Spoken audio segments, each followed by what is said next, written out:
Welcome to the Catholic Kiwi Podcast.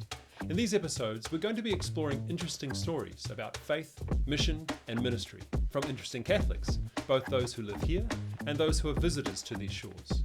We hope you'll find some inspiration and encouragement from these stories as you go about living your everyday faith as a Catholic in Aotearoa, New Zealand. Thanks for tuning in.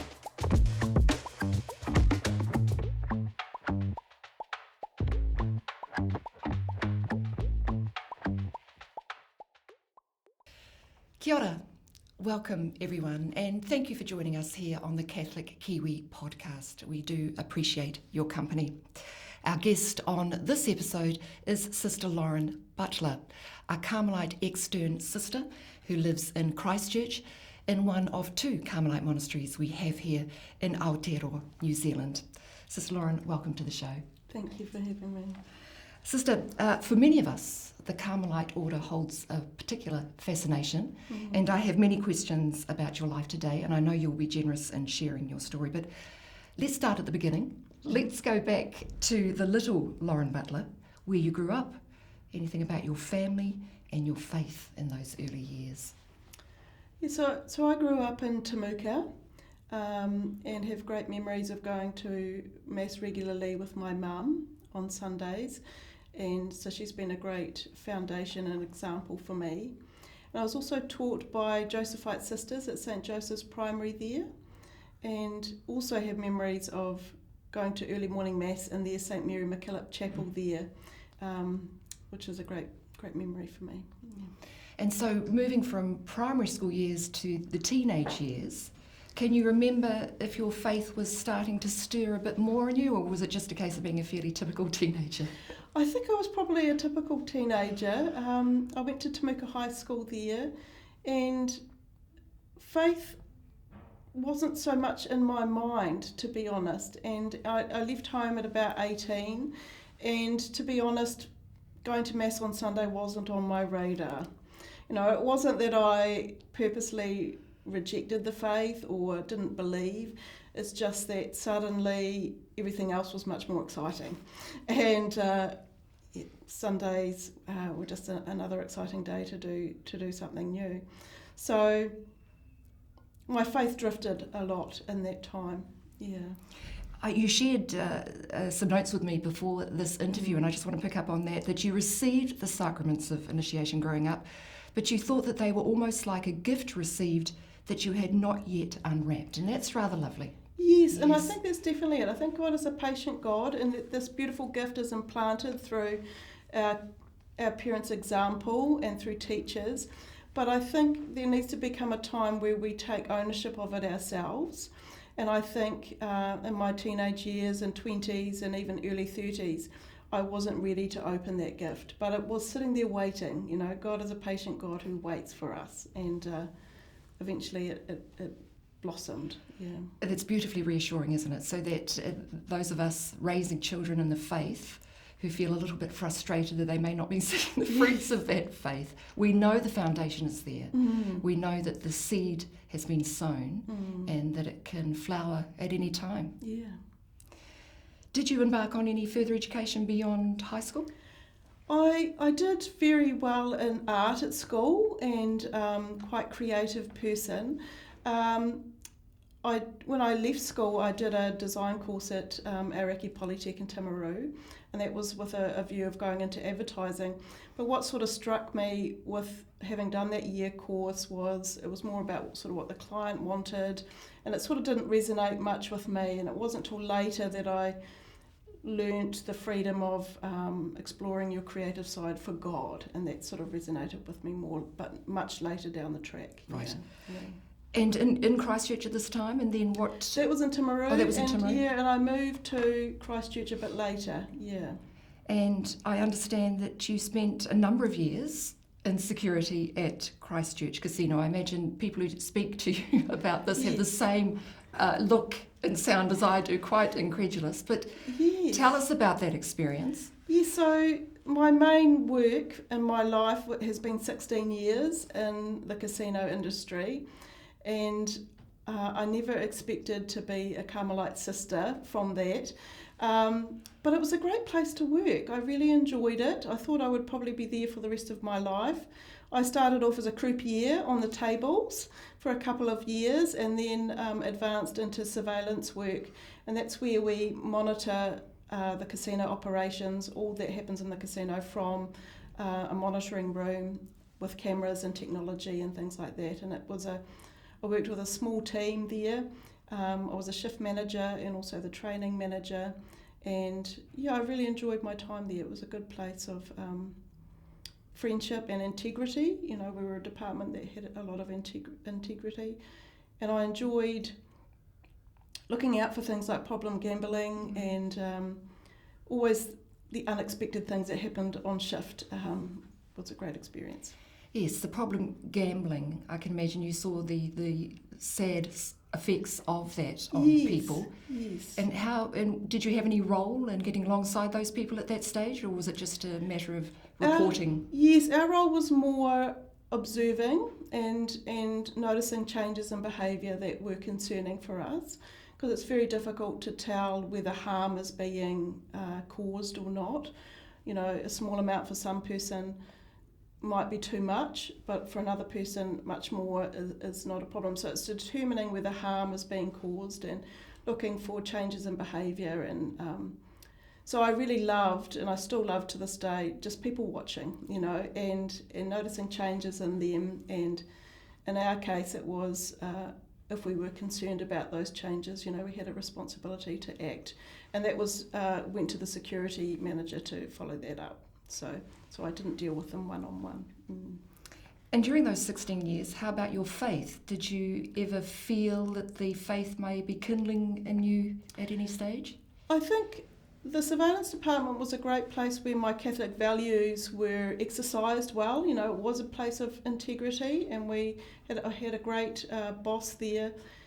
It was about 2010 that I had sort of a reversion to my faith. So I was working at the casino at the time and had finished. I was often a night shift worker, a night shift manager, and would finish work at 7 o'clock in the morning.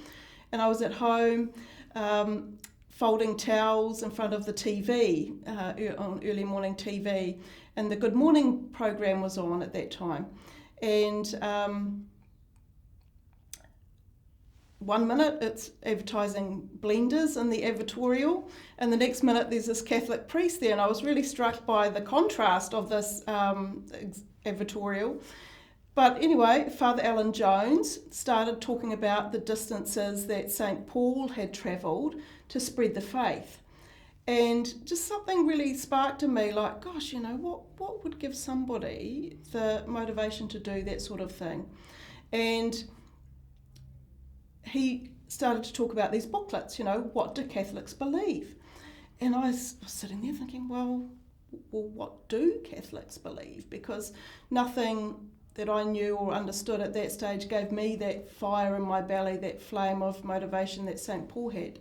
So I found myself thinking, well, I think I'll write away for the booklets and discover what Catholics really believe. And I did that, and I really cherished them and pondered them deeply, and they really changed my life, actually. Yeah.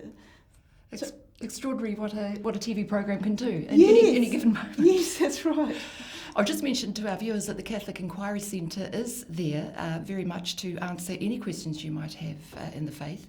And Sister mentioned what Catholics believe, and in our show notes we'll have a link to the Catholic Inquiry Centre, and you can request that booklet if you so desire. It's a great start. And one thing that really touched me about the booklets was they said, if you want to get to know this friend better, because it really opened up my understanding of faith as a friendship with Christ that I hadn't really understood perhaps from my upbringing and school years. And yeah, who doesn't want to get to know this friend better that loves you, So it said, if you want to know this friend better, seek out a church nearby, which I did. And started to go to St. Joseph's Papanui. And just even taking that next step, I wasn't I wasn't telling anybody at the casino what I was doing or what was going on inside of me, but I was feeling this flame of excitement and love sort of growing in my heart. And so 3 times I went to the 5 o'clock Mass, and I just sort of sat frozen in my car watching everybody going in and couldn't go in. It was sort of this mixture of, you know, being drawn, but also this resistance of, I'm not sure what this means for my life, you know. If I do this, what does this mean? You know, there's consequences for following through what you believe. But it still kept drawing me, and in 2010, I thought, start of 2010, that's it, I've got to go. So I thought, well, I'll go really early, and if it's anything like I remember a Catholic church, the back seat fills up first. And I went early, hopped in the back seat, got hemmed in, and I had to stay. And it was the best thing ever, because I got to know, over time, got to know some people there, got involved in groups, and yeah, felt a real sense of belonging in the Catholic Church, and was discovering that my life made more sense and had greater purpose around what we're here for and what we're supposed to be doing in life. And yeah. So, Sister, anybody in that position of sitting in the car park, yeah. feeling the fear, Yeah. wondering if they can take the next step, what would be your advice to them to take that next step, I presume, and to seek out people within the parish? Yes, and I think, you know, it's really important that a Catholic church does feel like a place of belonging, and, you know, the Holy Spirit invites us to this Catholic family. But there can be that sense of resistance. What does this mean for my life? Am I going to be accepted? Are there going to be people that like me? Things like that. But listen to that inner voice that's drawing you, you know. And I'm so grateful for, you know, sharing with the people that I said, oh, this is my first time here. And they said, oh, well, welcome. I'll introduce you to such and such. And it really opened up this new family that I got to know and felt a part of, which was really important for me.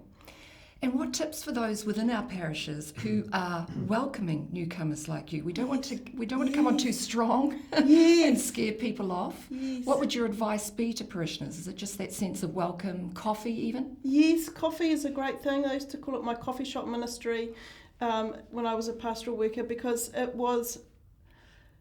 it's being gentle with people, isn't it? And noticing what they feel comfortable with, but it's a great ministry of just listening and presence with people, and remembering them the next week they come back, asking how their week has been, feeling like they feel connected when they come back to the church. Often we can feel like a little bit like ships in the night. We come into Mass, we participate in the Mass, and then we leave quite suddenly. So that cup of tea after Mass actually turns out to be a really important time of connection.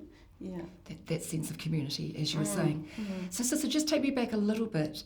You said you hesitated because you realised what you would be giving up in life. And one of those things you'd be giving up, not necessarily being part of the Catholic Church, but relationships outside the church. Did that affect your friendships when you went in, explored the Catholic Church? Did you feel like telling your friends that that's what you were doing? Well, interestingly, a lot of the friends I had at the time were from the casino, and they weren't practising their faith or involved in any faith at all.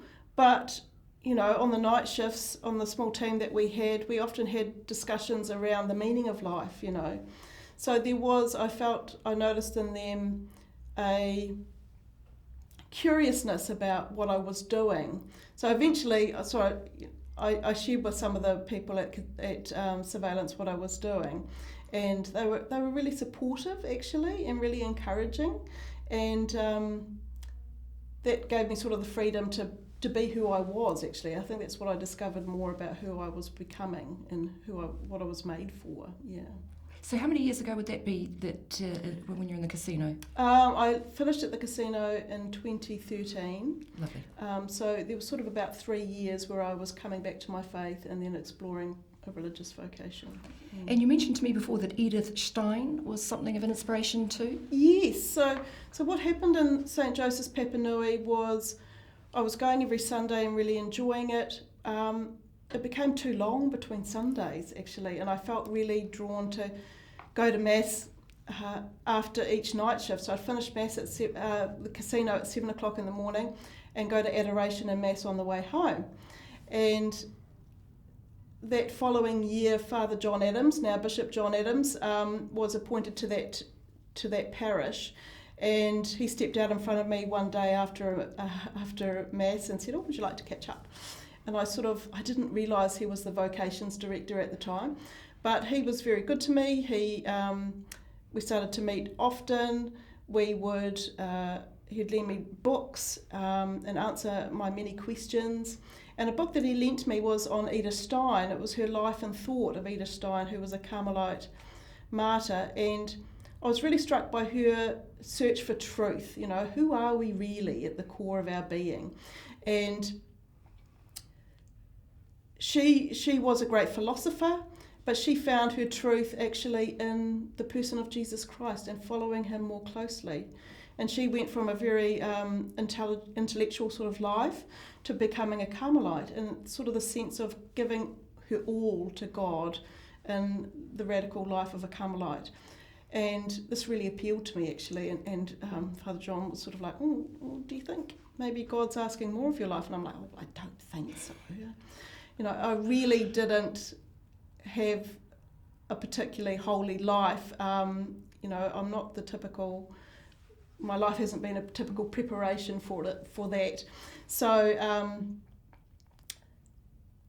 but I did notice in myself that fire in my belly that St. Paul had, when I listened to him with Father Alan talking about them, and I knew that, yes, I wanted to give more of my life to God.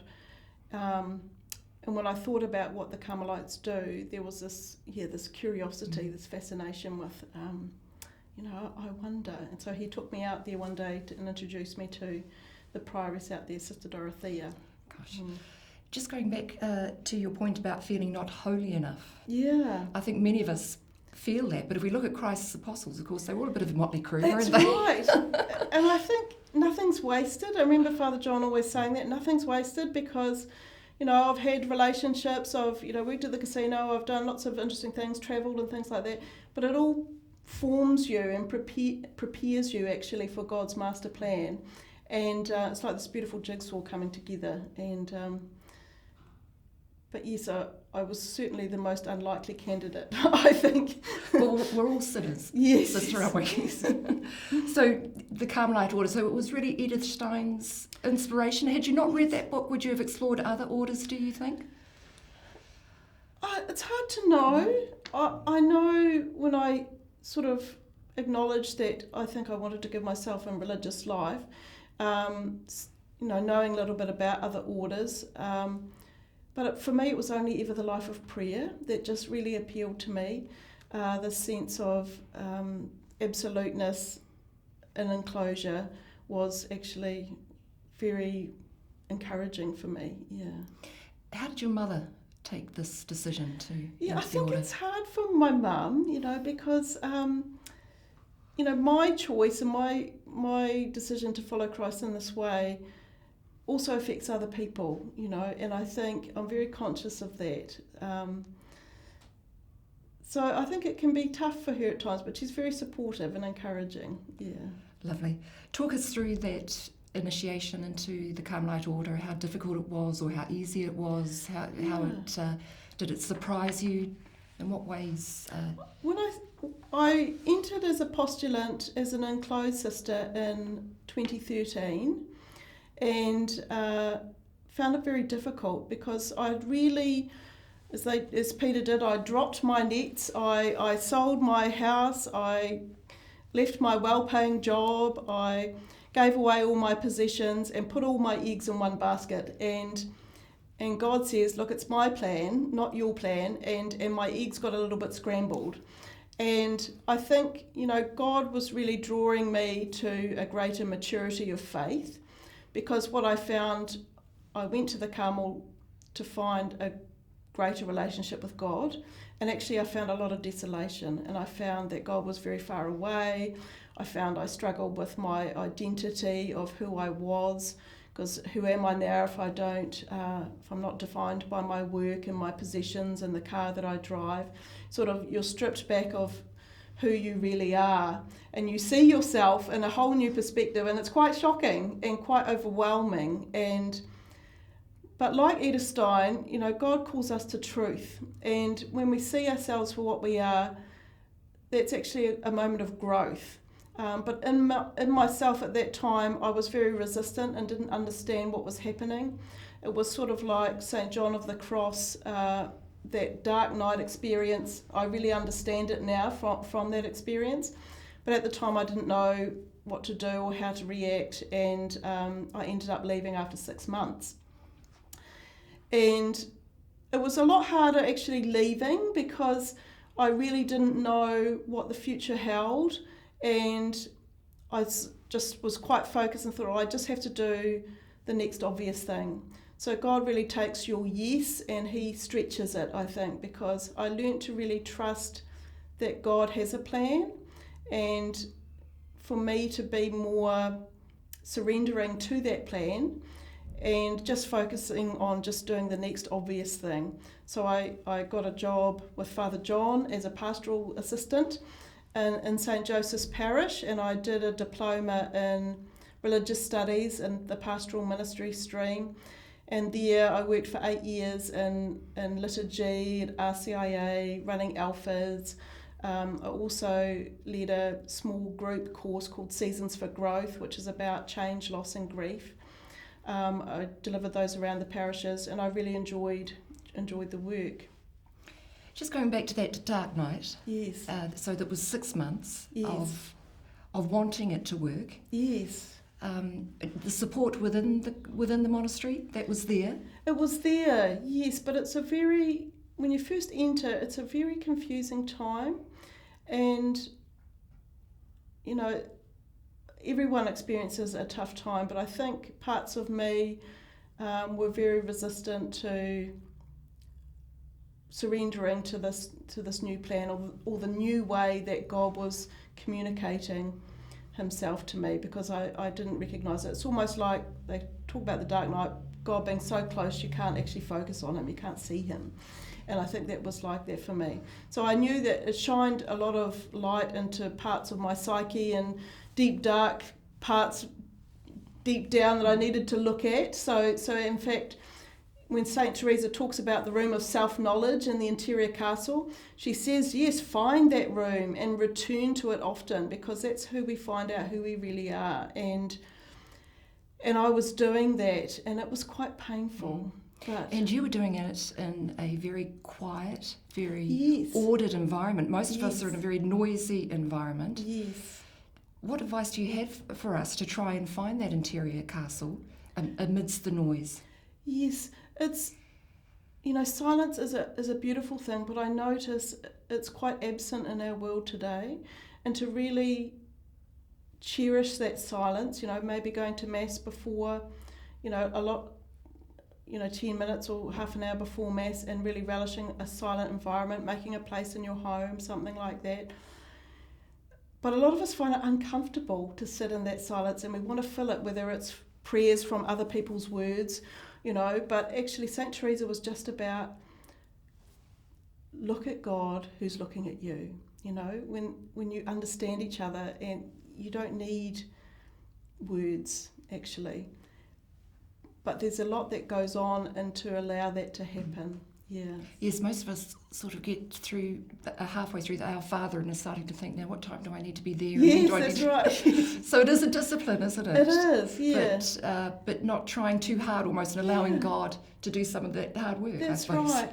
And part of it is us noticing the call, almost like a call to a little bit more silence. We might experience 5 minutes of silence and think, oh, that was quite nice. I might stretch it. So be gentle on yourself. People that go away for a silent retreat for 30 days, that not everybody's ready for that. But small pockets of silence and building on that, is a way of getting closer to God, yeah. So, Sister, you spent years in the parish and then decided to go back to the Carmelites. Yes, I did. So before I left in 2013, the prioress at the time there, Sister Dorothea, when I explained to her what I was struggling with, she she said, "Oh, look, I wonder if you've got an extern vocation." And I sort of thought, "Well, what's that about?" And she told me what an extern does. And I thought, "Oh, well, actually, she might have a point there." But at that time, she wasn't ready, the community wasn't ready, I wasn't ready, and so I left and I sort of put it out of my mind. But occasionally I would think back and I'd look at my watch and think, "Oh, look, I know what I'd be doing right now if I was in Carmel." And so part of me really missed this sort of deeply authentic, humble life that we lived there. But I just ignored it and kept going. I had quite an experience on a Holy Land pilgrimage in Israel in 2018 up Mount Tabor, really experiencing that actually there's still a call there, and you need to do something about it. But I didn't really know where I fitted, I'm getting a bit older, and it was a case of, okay, Lord, I desperately want a deeper life of prayer, but I'm not sure how to live that out and what that looks like. So I think it was really the COVID lockdown, having more time at home and really having deeper prayer life. So when I went back to the parish after the lockdown, I felt differently about it. And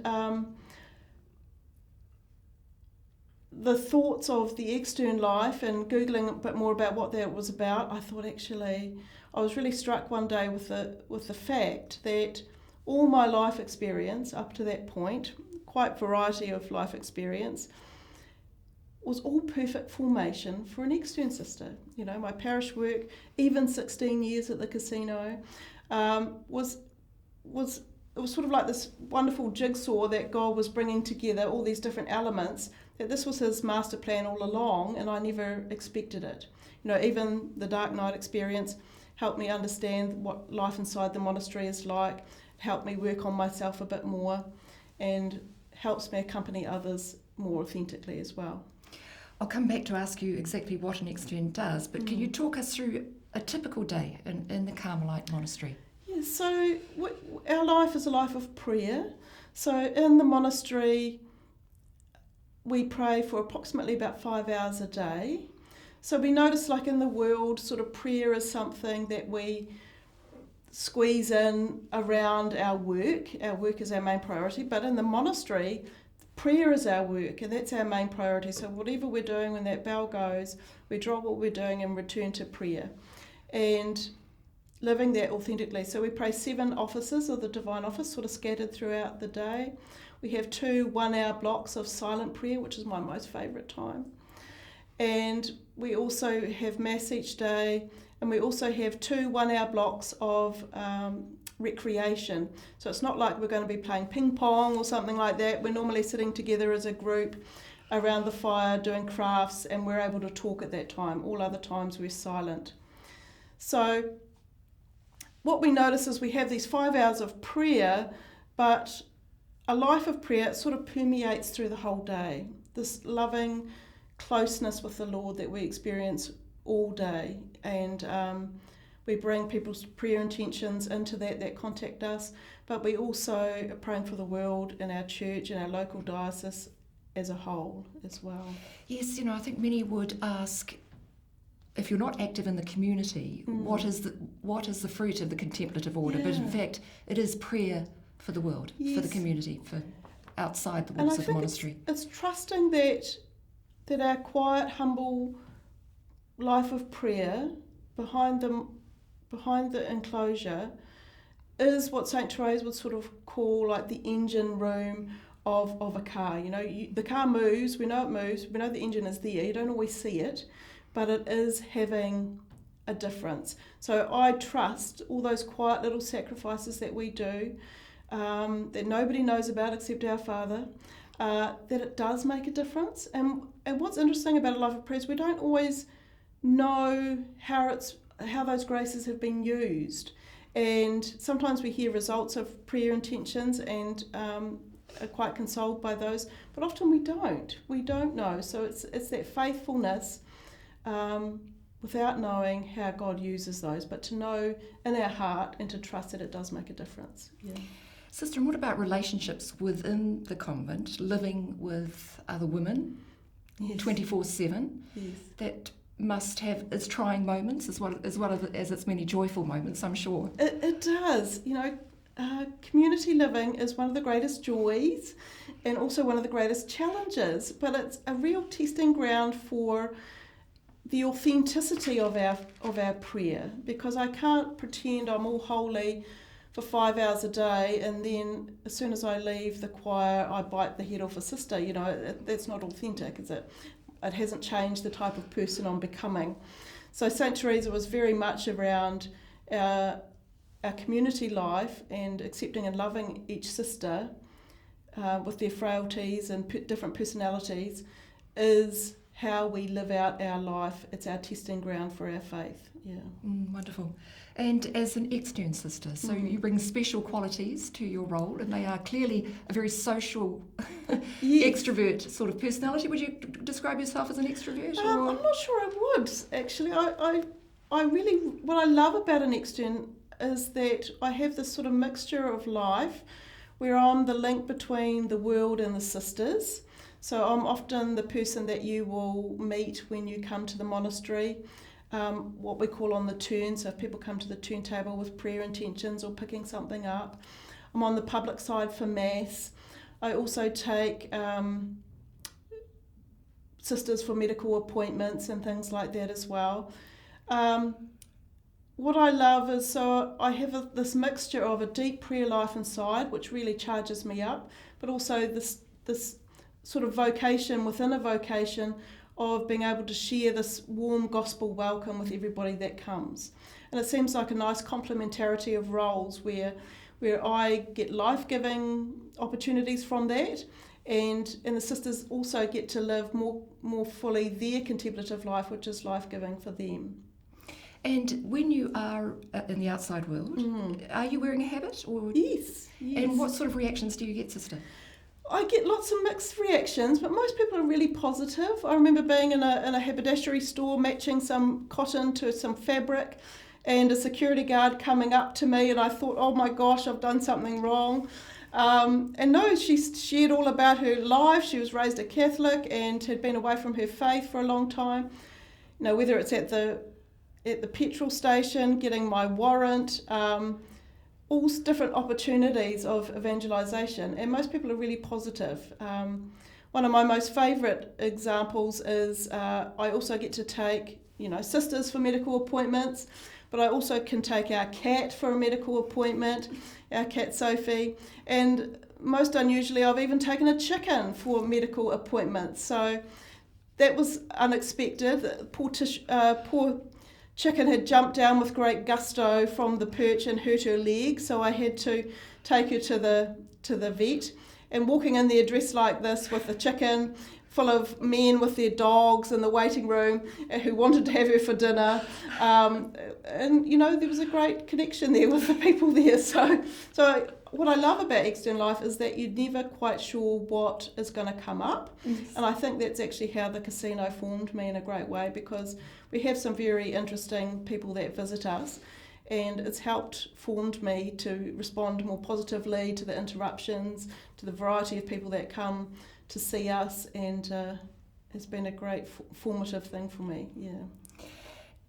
The habit, in terms of a practical question, is it very hot? Is it very uncomfortable? Do you get used to it? I think you get used to it. When you're first on your habit day, it's sort of like, gosh, this is a bit tight. Am I going to be able to eat with this? But it's also a great honour. We wear the same habit, the same style as St. Teresa did, over 400 years ago. And you do get used to it, yeah. So there's, my notes tell me there's only 300 Carmelite externs and more than 11,000 nuns worldwide. So does every convent have an extern? They would have one or two? Not every monastery has an extern. Not every monastery wants an extern. And I think it's about vocation rather than perhaps a position to be filled. It's a new thing for Christchurch. They haven't had one. They had a sister who came with the foundation in 1933 as an extern, but she didn't stay very long and returned to Australia. So the Christchurch community, it's a new thing for them to have an extern, and we're sort of working it out as we go. It's a great blessing, I think, a help for the community to have, and I'm really appreciating getting to know the parishioners and things that come here and being a consistent face for them. But it is quite a rare vocation, to feel comfortable in both worlds, I guess you could say. And speaking of rare vocations, a number of religious institutions, their numbers are dwindling, Yes. Especially in the West. Do you know how the Carmelites are faring across the world? I think there are monasteries that are declining, a lot of elderly sisters and not so many coming through, but there's also some that are really flourishing, like Vietnam and Africa, many vocations. So I think it's in a different stages in different parts of the world. I think monastic life offers a radical difference to living life in the world, and it still appeals to some people.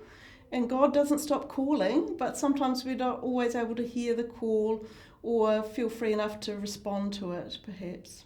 And in your Christchurch monastery, do you welcome sisters from Vietnam? Is it quite a multinational? Yes, it is. So we have one Vietnam sister, we've got two from Samoa, one from Tonga, and the rest being New Zealand born. So this nice blend of multicultural helps our community life as well.